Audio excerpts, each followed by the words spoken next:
Yun, ito naman yung sunod natin. Pero iba to. May butas.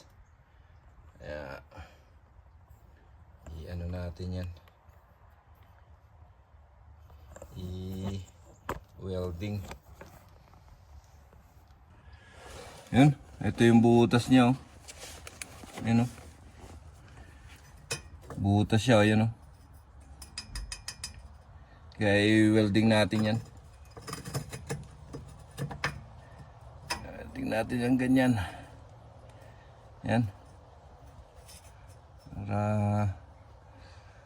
hindi siya maingay. Maingay kasi sa kalsada.